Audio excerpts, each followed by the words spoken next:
A classic fairy tale, reimagined as an indie horror title in The Third Pig that you can currently get on Steam. So with the premise of this game, it takes most of its inspiration from the legendary fairy tale that we would have read in books and even listening to in school growing up, with Red Riding Hood and the Three Little Pigs, along with the Big Bad Wolf. And with the premise of this game, you are one of the three pigs that has been held captive in your own home, and it has now been turned into somewhat of a death trap, with loads of puzzles to solve, all while trying to evade the presence of the Big Bad Wolf, who is constantly trying to hunt you down. But the whole premise of this is played by an additional character that sets everything up as essentially a game for his own amusement. So if you manage to live, he promises to let you go. But if you get caught by the wolf, well, you know what's going to happen next. But what's interesting about this is that it plays and takes its context from classic survival horror, almost in the same format as Resident Evil. While all the graphics and elements are in 3D with a low poly aesthetic, tank controls and fixed camera perspectives are pretty much the order that's on the menu here. And your goal is to avoid being seen by the wolf that is constantly walking around the grounds of the property. So you'll have to go back and forth finding items that is needed to solve other additional puzzles while trying to find a way to escape. And each item references some form of a puzzle. While they're not overly difficult, essentially it's just find item to unlock this or to access this and vice versa. Very like classic Resident Evil in many cases. But essentially the whole premise is to avoid being seen at all costs.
Now if you can do that, you have a very good chance of escaping, which will lead to the ending of the game. Now it's very short. You'll complete this in roughly about 10 minutes max, and that's even on a good speed run, once you know where everything is, and it will take quite a few playthroughs to get through the experience. I found though the first time I played it, because you're getting familiar with the game, you have to learn the patterns of the wolf himself and where he goes. Now if he sees you, he will run after you and it's impossible to get away from him. There are some instances where you can prolong him catching you by running into rooms and so forth, but if he gets you in a corner or if you get stuck on a wall, which will happen a lot in this game, you're as good as dead. Even though you can pick up some health items in the form of apples that can replenish your health, it's no good really if he catches you or if he sees you, because he's just relentless, because you will get stuck on walls or just part of the environment that will slow you down.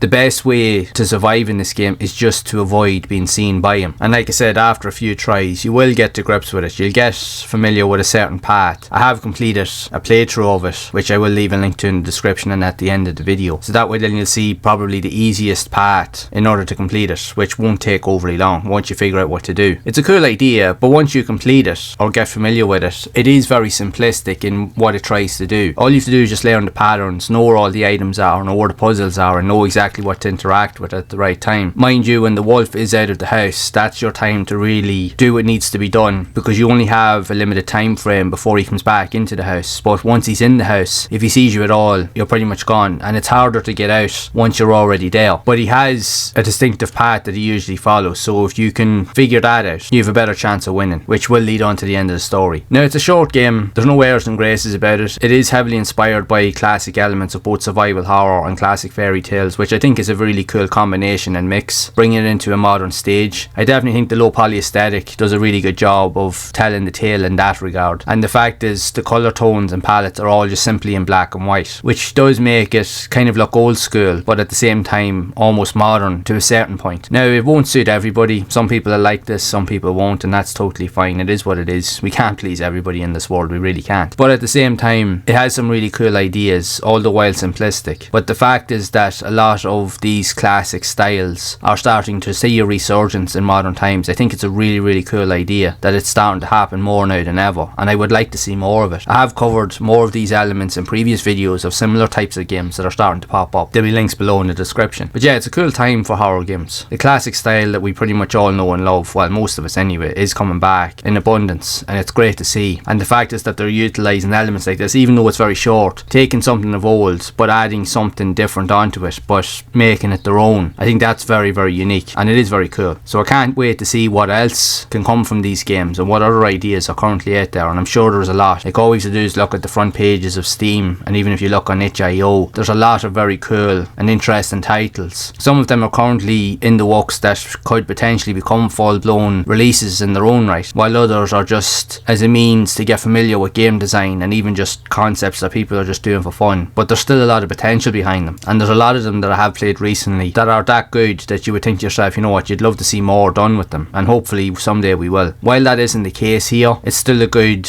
reference as to what is possible in the landscape of video games at the minute, especially with horror games. But I would recommend you check this out. It's short, it is difficult in the beginning to figure out what to do. When you get familiar with it, it is an enjoyable experience. If you like fairy tales mixed with horror, this will definitely be your thing. And if you would like to see a full playthrough of this, or even more or less a speed run of it, then you can check out this video right here.